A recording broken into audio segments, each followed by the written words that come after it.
para malaman natin ang katotohanan. Pero Dad, I miss Robert. Sana magising na siya. Gagaling din si Obeng. Huwag kang mag-alala. Pasensya na. Napagbintangan ka pa.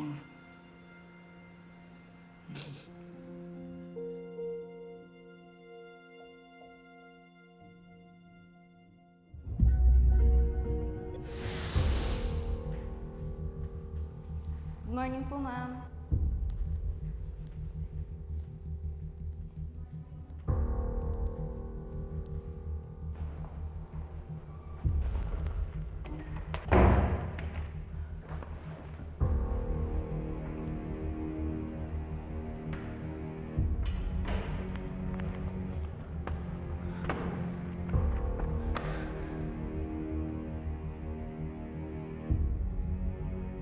No one should have access to this. Ito yung sisira sa akin.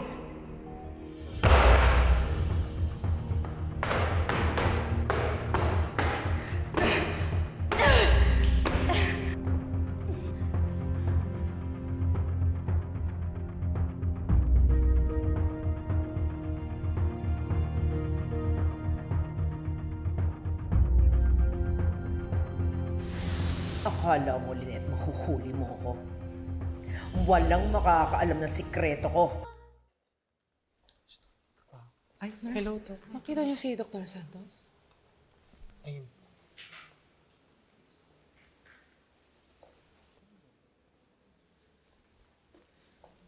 Annalyn, I heard what happened. Kamusta si Dr. Nyag? Na-revive naman po siya, Doc. Thank God. Thank God. Ikaw, kamusta ka? Hindi ko po pala kayang makita na ganun si tatay, Doc. Ang dami ko na po nakitang ganun case eh. Pero sobrang hirap po pala kapag yung mahal mo po sa buhay yung nag-aagaw buhay, no, Doc? Ang hirap po. Ngayon na po ako nakakamdam ng ganito eh, yung gusto ko po sumigaw, gusto ko umiyak, pero hindi ko po magawa, Dok.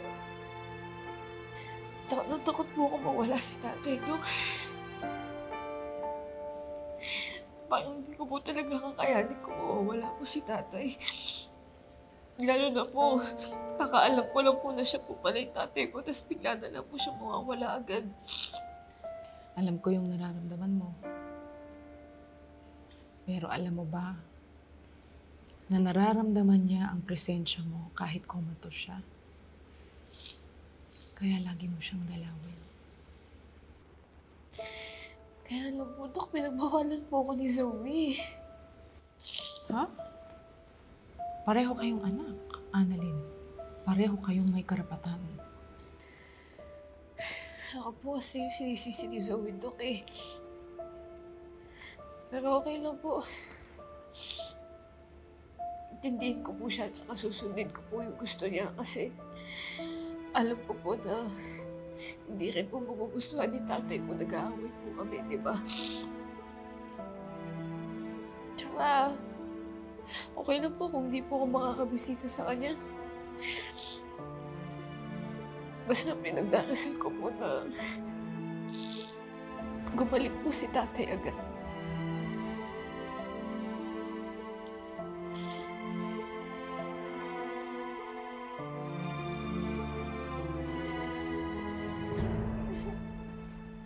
Mommy! Sophie!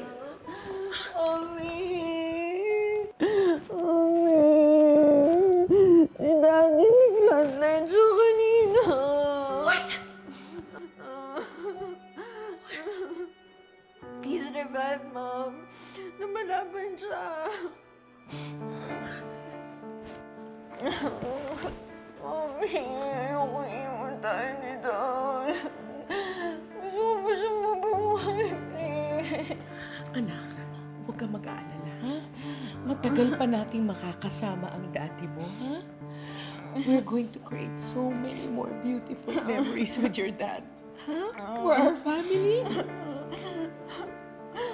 Kapal talaga ng mukha nung Annalyn na yun eh. Ang lakas ng loob pang dumalaw dito. Hindi ba siya nahihiya? Ano pa mga asahan mo dyan sa Annalyn na yan? Eh di ba maana lang siya sa nanay niya? Na ang kapal-kapal ng mukha. Alam na nga ng buong ospital na kabit siya, pero display pa rin ang display dito. Alam mo ba, pinagbibintangan nila ako na kesyo may kinalaman ako doon sa pagkahulog ng daddy mo. Pinagbibintangan nila ako na kinuha ko na yung CCTV footage. I would never do that. Hindi ko kayang gawin sa daddy mo yun, anak.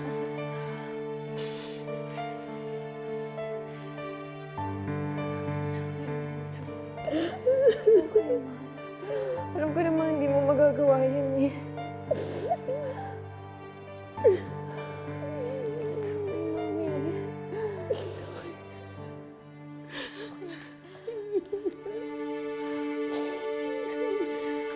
Kasalanan talaga to ni Annalyn.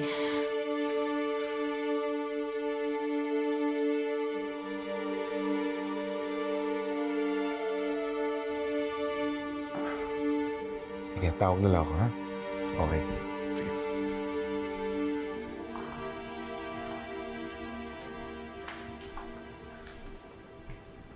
Lynette. Lynette. Nakalalim na iniisip mo.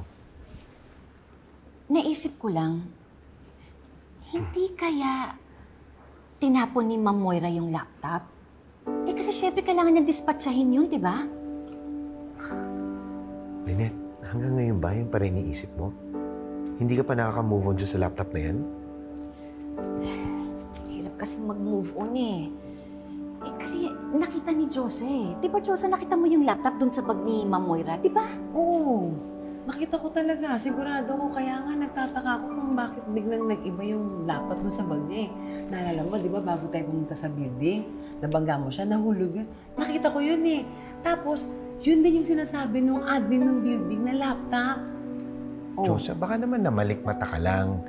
Alam mo naman, itsura ng mga laptop, di ba, pare-pareho lang? Alam niyo, kalimutan niyo na yung laptop. Mabuti pa, umuwi na tayo. Michael, ayoko umuwi. Iba talaga yung kutob ko eh. Hindi ako titigil hanggat di ko napapatunayan na mali nga yung hinala ko tukol kay Ma'am Moira. Nay, ano pong hinala niyo kay Ma'am Moira? Anak, iba kasi yung kutob ko eh. Pakiramdam ko talaga may kinalaman si Ma'am Moira sa nangyari sa tatay. Ano pong ibig niyo sabihin?